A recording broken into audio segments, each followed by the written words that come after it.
चलिए मित्रों, शुरू करते हैं हम अपना आज का करंट अफेयर। देखते हैं हमारी आज की जितनी भी महत्वपूर्ण खबरें हैं सभी पे विस्तार से चर्चा और विश्लेषण करते हैं। हमारी पहली न्यूज है, प्रधानमंत्री कौशल विकास योजना के कार्यान्वयन के 10 वर्ष पूरे हुए। तो कौशल विकास और उद्यमशीलता मंत्रालय ने भारत में कौशल विकास को प्रोत्साहित करने व बढ़ावा देने के लिए वर्ष 2015 में PMKVY की शुरुआत की थी।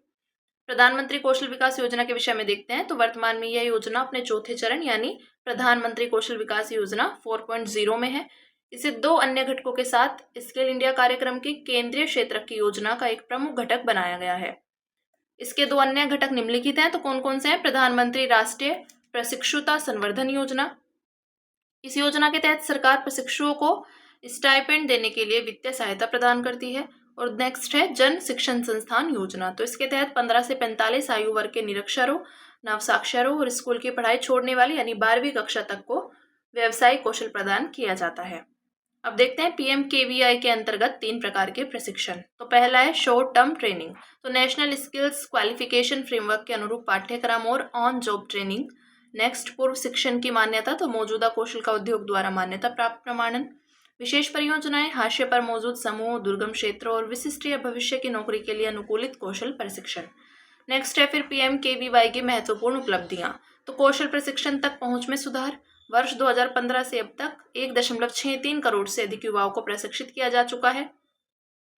लक्षित कौशल विकास। तो हाशिए पर मौजूद समूहों के लिए लक्षित कौशल विकास के तहत त्रिपुरा में 2500 ब्रू जनजाति के अभ्यर्थियों, असम और मणिपुर के जेलों के कैदियों तथा 18 राज्यों में PNKH परियोजना के अंतर्गत 70% महिलाओं को प्रशिक्षण दिया गया है।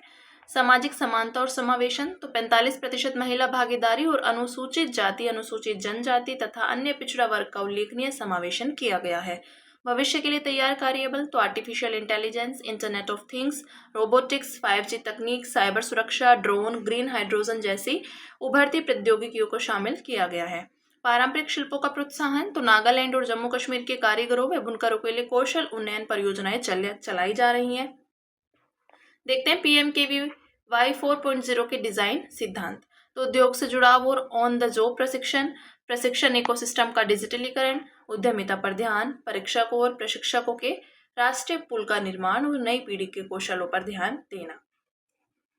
फिर अगली न्यूज है हमारी, नीति आयोग की एक रिपोर्ट में भारत के व्यापार पर अमेरिकी प्रशुल्क यानी टैरिफ के प्रभाव का विश्लेषण किया गया। यह रिपोर्ट भारत पर अमेरिकी प्रशुल्क के प्रभाव का व्यापक विश्लेषण प्रस्तुत करती है। साथ ही भारत की निर्यात प्रतिस्पर्धात्मकता बढ़ाने के लिए सुझाव भी देती है। भारत पर वर्तमान अमेरिकी प्रशुल्क व्यवस्था का प्रभाव। तो बाजार हिस्सेदारी में वृद्धि। भारत उन उत्पादों और सेवाओं के निर्यात में अपनी हिस्सेदारी बढ़ाने की अच्छी स्थिति में है जिनका वह वर्तमान में अमेरिका को निर्यात करता है तथा यह वृद्धि उसके कुल निर्यात मूल्य के 61% के बराबर होगी। प्रतिस्पर्धात्मक लाभ। तो भारत को प्रमुख क्षेत्रों को जैसे परमाणु रिएक्टर, लोहा एवं इस्पात, वस्त्र, विद्युत उपकरण, वाहन आदि में चीन, मैक्सिको और कनाडा पर प्रशुल्क संबंधी बढ़त मिलेगी। हानि। तो औसत प्रशुल्क नुकसान केवल 1% है जहां भारत को कुछ अधिक प्रशुल्क का सामना करना पड़ेगा। अवसर।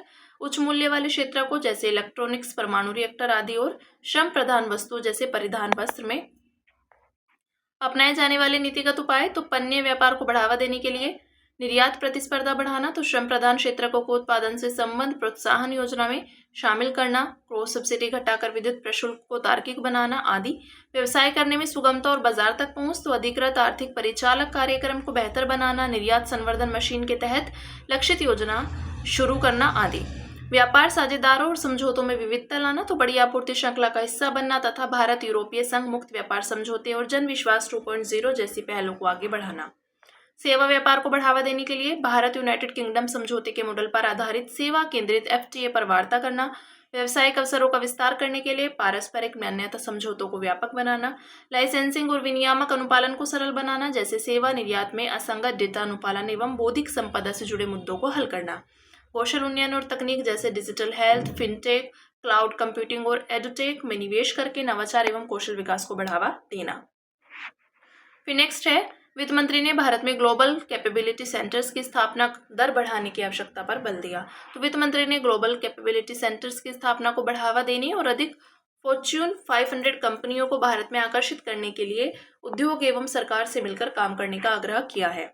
वर्ष 2024 में भारत में हर सप्ताह औसतन एक नया GCC स्थापित हुआ था। GCC क्या है? तो जीसीसी को ग्लोबल इन हाउस सेंटर या कैपिटिव भी कहा जाता है। ये वैश्विक कंपनियों द्वारा बनाए गए विदेशी केंद्र होते हैं जो अपनी मूल कंपनी को विविध प्रकार की सेवाएं प्रदान करते हैं, जैसे आईटी सेवा, अनुसंधान और विकास सेवाएं, ग्राहक सहायता आदि। ये केंद्र इन कंपनियों के आंतरिक ढांचे का हिस्सा होते हैं। भारत में जीसीसी वृद्धि के लिए जिम्मेदार कारक कौन से हैं? तो कम लागत में सेवाएं मिलना, डिजिटल और नीतिगत तैयारी यानी स्मार्ट सिटीज, डिजिटल इंडिया जैसे कार्यक्रम, कुशल और सस्ता कार्यबल यानी अंग्रेजी जानने वाले युवा, बड़ा उपभोक्ता बाजार आदि। भारत में जीसीसी के विकास में चुनौतियां तो टियर 2 और टियर 3 शहरों में कुशल कार्यबल की सीमित उपलब्धता, अवसंरचना की कमी, जटिल विनियामक संरचनाएं, साइबर सुरक्षा खतरे आदि। आवश्यक रणनीतिक हस्तक्षेप तो नई तकनीकों को अपनाना, जैसे एआई, ऑटोमेशन, क्लाउड कंप्यूटिंग आदि। भू राजनीतिक जटिलताओं से निपटना तो जटिल भू राजनीतिक परिदृश्यों और परिणामी विनियामक अनिश्चितता से निपटने के लिए अति सक्रिय गवर्नेंस मॉडल अपनाना चाहिए। कार्यबल रणनीतियों को पुनः परिभाषित करना तो इसमें प्रतिभा का कौशल विकास करना, नए कौशल सीखना और हाइब्रिड वर्क मॉडल अपनाना आदि शामिल है। संधारणीय तो जीसीसी को पर्यावरणीय, सामाजिक और गवर्नेंस लक्ष्यों के अनुरूप बनाया जाना चाहिए। देखते हैं भारत में जीसीसीएस की वर्तमान स्थिति। तो वैश्विक उपस्थिति भारत में 1800 से अधिक जीसीसीएस हैं, जो दुनिया भर के कुल जीसीसीएस का लगभग 50% है। आर्थिक योगदान तो जीसीसीएस का प्रत्यक्ष सकल मूल्यवर्धन $68 बिलियन है। 2030 तक इसके 15 से $200 बिलियन तक बढ़ने की संभावना है। रोजगार के आंकड़े तो वर्तमान में लगभग 2.16 मिलियन लोगों को रोजगार मिला हुआ है। 2030 तक इसके 2.5 से 2.8 मिलियन तक पहुंचने की उम्मीद है।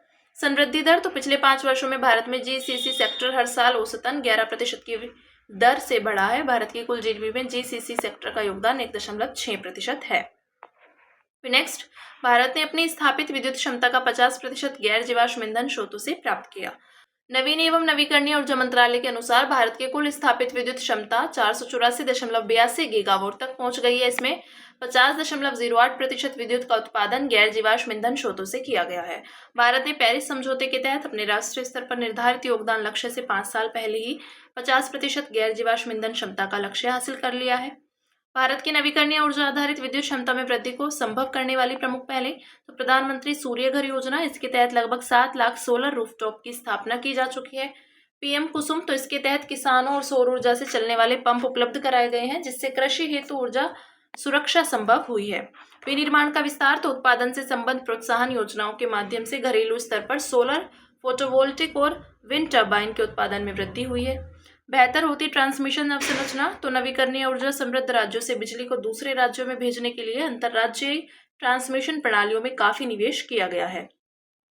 ग्रीन एनर्जी ओपन एक्सेस नियम 2022 तो ये उपभोक्ताओं के लिए नवीकरणीय ऊर्जा की उपलब्धता को बढ़ावा देते हैं। प्रत्यक्ष विदेशी निवेश नीति तो नवीकरणीय ऊर्जा क्षेत्र में स्वचालित मार्ग के तहत 100% एफडीआई की अनुमति है। वायबिलिटी गैप फंडिंग तो अपतटीय पवन ऊर्जा परियोजनाओं के कार्यान्वयन के लिए वीजीएफ योजना शुरू की गई है। इस उपलब्धि का महत्व देखते हैं तो वैश्विक स्तर पर अग्रणी भारत ने सिद्ध कर दिया कि विकासशील देश आर्थिक समृद्धि से समझौता किए बिना स्वच्छ ऊर्जा को अपनाने में भी अग्रणी भूमिका निभा सकते हैं। आयात पर निर्भरता में कमी तो इससे ऊर्जा के मामले में संप्रभुता में वृद्धि होती है तथा वैश्विक स्तर पर ईंधन के मूल्य में अस्थिरता के प्रति सुभेद्यता में भी कमी आती है। ऊर्जा के स्रोतों में विविधता तो विविध नवीकरणीय ऊर्जा स्रोतों के साथ एक मजबूत और सक्षम एनर्जी मिक्स संभव होता है। रोजगार सृजन और औद्योगिक विकास तो इसमें नवीकरणीय ऊर्जा मूल्य श्रृंखला में बड़े पैमाने पर रोजगार सृजन होते हैं।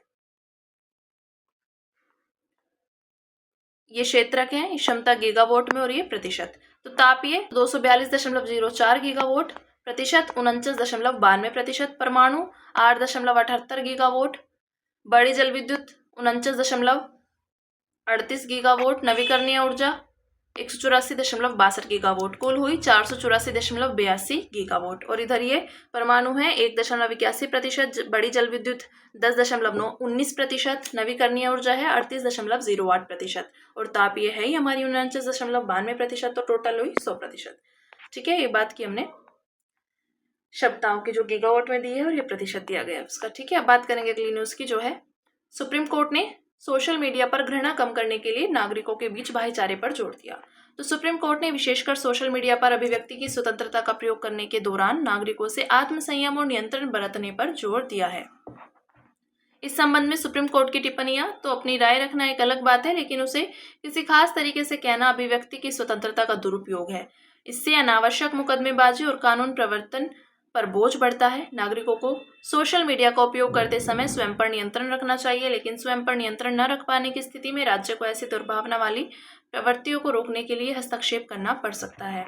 भारतीय संविधान का अनुच्छेद 19 वाक एवं अभिव्यक्ति की स्वतंत्रता की गारंटी देता है। इसे राज्य के खिलाफ तथा अन्य नागरिकों के खिलाफ भी लागू किया जा सकता है। कौशल किशोर केस 2023 में सुप्रीम कोर्ट द्वारा मौलिक अधिकारों के हॉरिजॉन्टल एप्लीकेशन को मान्यता दी गई थी। अभिव्यक्ति की स्वतंत्रता पर सोशल मीडिया का प्रभाव, तो सकारात्मक प्रभाव की बात करें तो अपनी बात को रखना। यह हाशिए पर रहने वाले और कम प्रतिनिधित्व वाले समुदाय को अपनी बात कहने हेतु एक मंच प्रदान करता है। सहभागितापूर्ण लोकतंत्र को मजबूत करना, तो यह नागरिकों को राजनीतिक और सामाजिक विमर्श में भाग लेने की सुविधा प्रदान करता है। जवाबदेही और अपारदर्शिता, तो नागरिक और मीडिया इसका उपयोग सरकारी व्यवस्था को जवाबदेह ठहराने एवं लोक महत्व के मुद्दे को उठाने के लिए करते हैं। नकारात्मक प्रभाव इसके, तो गलत सूचना और फेक न्यूज, तो इससे दहशत, दंगे, मानहानि हो सकती है। अभद्र भाषा और दुर्व्यवहार, तो ऑनलाइन उत्पीड़न, दुर्व्यवहार व ट्रोलिंग व्यक्तियों को सामाजिक एवं मानसिक रूप से प्रभावित करते हैं। एल्गोरिथम संबंधी पूर्वाग्रह, तो इसमें एल्गोरिथम द्वारा विविध विचारों को कम दिखाना और कुछ खास प्रकार के कंटेंट को ज्यादा बढ़ावा देना शामिल है। अब बात करेंगे अन्य सुर्खियों की, जिसमें पहली न्यूज है टेलिस्मैन सेबर अभ्यास। तो ऑस्ट्रेलिया का सबसे बड़ा सैन्य अभ्यास टेलिस्मैन सेबर 2025 सिडनी में आधिकारिक रूप से शुरू हुआ। इसके विषय में देखते हैं। इसमें 19 देश और 35,000 से अधिक सैन्यकर्मी भाग ले रहे हैं। यह अभ्यास भूमि, समुद्र, वायु, अंतरिक्ष और साइबर स्पेस में आयोजित किया जाता है। मुख्य भागीदार हैं इसके संयुक्त राज्य America, Canada, France, Germany, Bharat, Indonesia, Japan, New Zealand, Norway, United kingdom आदि। पर्यवेक्षक राष्ट्र, तो मलेशिया और वियतनाम। इस अभ्यास में लाइव फायर अभ्यास, फील्ड ट्रेनिंग गतिविधियां, एम्फीबियस लैंडिंग, थल सेना की चतुराई तथा हवाई युद्ध और सामुद्रिक क्षेत्र में संचालन शामिल है। नेक्स्ट है उपभोक्ता मूल्य सूचकांक। तो केंद्रीय सांख्यिकी कार्यालय द्वारा जारी आंकड़ों के अनुसार जून 2025 में खुदरा यानी रिटेल मुद्रास्फीति दर कम होकर 2.10% के स्तर पर आ गई है। यह पिछले 6 वर्षों की सबसे कम है। सीएसओ केंद्रीय सांख्यिकी और कार्यक्रम कार्यान्वयन मंत्रालय के अंतर्गत कार्य करता है। देखते हैं इसके विषय में। यह उन वस्तु और सेवाओं की कीमतों के सामान्य स्तर में निर्धारित समय में होने वाले परिवर्तनों को मापता है, जिन्हें एक परिवार उपभोग के उद्देश्य से खरीदता है। कार्य या उपयोग, तो मुद्रास्फीति का माइक्रो इकोनॉमिक संकेतक है। राष्ट्रीय सरकारों और केंद्रीय बैंकों द्वारा मुद्रास्फीति को लक्षित सीमा में रखने और मूल्य स्थिरता की निगरानी के साधन के रूप में उपयोग। राष्ट्रीय खातों में अविस्फीति कारक के रूप में कर्मचारियों के महंगाई भत्ते को समायोजित करने के लिए सीपीआई का आधार वर्ष 2012 कर दिया गया है। नेक्स्ट है राष्ट्रीय औषधि मूल्य निर्धारण प्राधिकरण NPPA। तो केंद्र सरकार ने राष्ट्रीय औषधि मूल्य निर्धारण प्राधिकरण के जरिए 71 महत्वपूर्ण दवाइयों के मूल्य तय किए। इसकी स्थापना की बात करें तो 1997 में भारत सरकार के एक प्रस्ताव के माध्यम से केंद्रीय रसायन और उर्वरक मंत्रालय के अधीन औषध विभाग के एक संबद्ध कार्यालय के रूप में स्थापना की गई। उद्देश्य है दवाओं के मूल्य निर्धारण के लिए स्वतंत्र विनियामक के रूप में कार्य करना और वहनीय कीमतों पर दवाइयों की उपलब्धता और सुलभता सुनिश्चित करना। कार्य औषध विभाग द्वारा जारी औषधि मूल्य नियंत्रण आदेश के तहत दवाइयों की कीमत तय करना और समय समय पर उनमें बदलाव करना। नेक्स्ट नकली सामान। तो जर्मन ब्रांड बिर्केनस्टॉक ने नकली सैंडल बेचने वाली दिल्ली और आगरा के निर्माता और व्यापारियों के खिलाफ दिल्ली हाईकोर्ट में एक दीवानी मुकदमा दायर किया।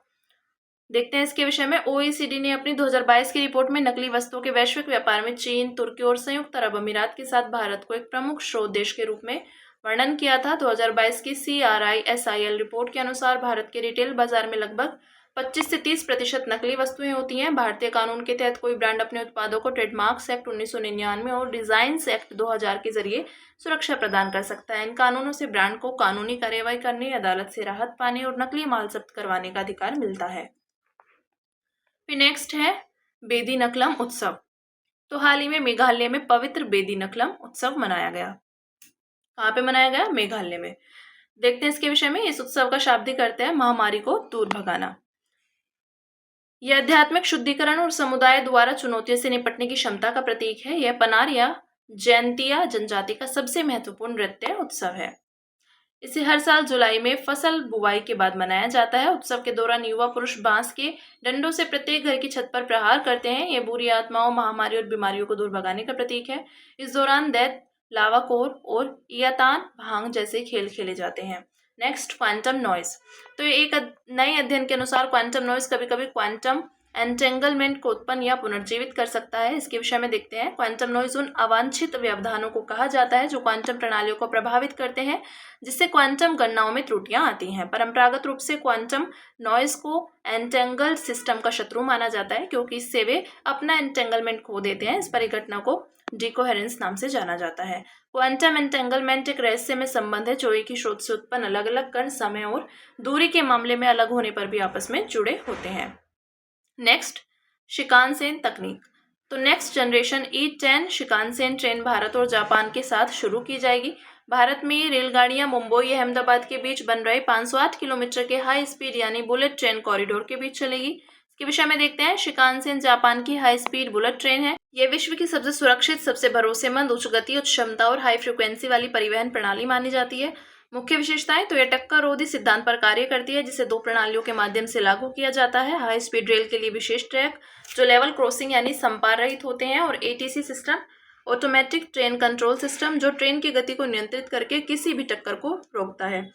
इसके अन्य महत्वपूर्ण विशेषताएं हैं। ट्रेन के आगे के हिस्से का एरोडायनामिक डिजाइन, वाहन से उत्पन्न शोर में कमी, ऊर्जा बचाने वाली ट्रैक्शन प्रणाली और आरामदायक सफर। फिर नेक्स्ट है रैम एयर टरबाइन। अहमदाबाद में हुई एयर इंडिया विमान दुर्घटना पर एयरक्राफ्ट एक्सीडेंट इन्वेस्टिगेशन ब्यूरो की प्रारंभिक रिपोर्ट में रैम एयर टरबाइन की सक्रियता का उल्लेख किया गया। इसके विषय में देखते हैं। ये एक छोटा टरबाइन होता है जिसे आमतौर पर विमान के फ्यूल जेल या विंग के एक कंपार्टमेंट में लगाया जाता है। इसका मुख्य कार्य विमान की मुख्य प्रणाली विफल होने पर आपातकालीन शक्ति यानी ऊर्जा प्रदान करना है। ये विमान की गति के आधार पर वायु की गति से शक्ति उत्पन्न करता है। ये एक विद्युत जनरेटर या एक हाइड्रोलिक पंप से जुड़ा होता है। विमान की ईंधन आपूर्ति बाधित होने पर यह सिस्टम मैन्युअल रूप से या स्वतः कार्य करने लगता है। अंत में बात करेंगे सुर्खियों में रहे स्थल की, जो है ऑस्ट्रेलिया, राजधानी कैनबरा। तो ऑस्ट्रेलिया और भारत मैत्री ग्रांट्स 2025 के माध्यम से प्रमुख क्षेत्र को में अपनी साझेदारी को मजबूत करने की दिशा में प्रयास कर रहे हैं। मैत्री grant centre for Australia India relations द्वारा संचालित है। इसका उद्देश्य संस्कृति, शिक्षा और शोध के क्षेत्रों में भारत और ऑस्ट्रेलिया के बीच सहयोग और आदान प्रदान को बढ़ाना है। भौगोलिक अवस्थिति की बात करें तो ऑस्ट्रेलिया दक्षिणी गोलार्ध में स्थित है। इसके पश्चिम में हिंद महासागर और पूर्व में दक्षिण प्रशांत महासागर है। ऑस्ट्रेलिया विश्व का सबसे छोटा महाद्वीप है और क्षेत्रफल की दृष्टि से दुनिया का छठा सबसे बड़ा देश है। भौगोलिक विशेषताएं, उच्चतम बिंदु है माउंट कोसियस जगो। यह पूर्वी highlands the great dividing range में स्थित है। द ग्रेट बैरियर रीफ, तो यह क्वींसलैंड प्रांत के पूर्वी तट पर स्थित है। विश्व सबसे बड़ा प्रवाल भित्ति यानी कोरल रीफ का समूह है। इसे 1981 में यूनेस्को विश्व धरोहर स्थल का दर्जा दिया गया था। प्राप्त प्रमुख संसाधन स्वर्ण, लौह, सीसा, निकल, रुटाइल, यूरेनियम, जस्ता और जिक्रोन। ये बात की हमने ऑस्ट्रेलिया की। तो थैंक्स फॉर वॉचिंग। हमारी आज की जितनी भी महत्वपूर्ण खबरें थी हमने सभी पे विस्तार से चर्चा और विश्लेषण किया। अब मिलते हैं कल अपनी नई खबरों के साथ।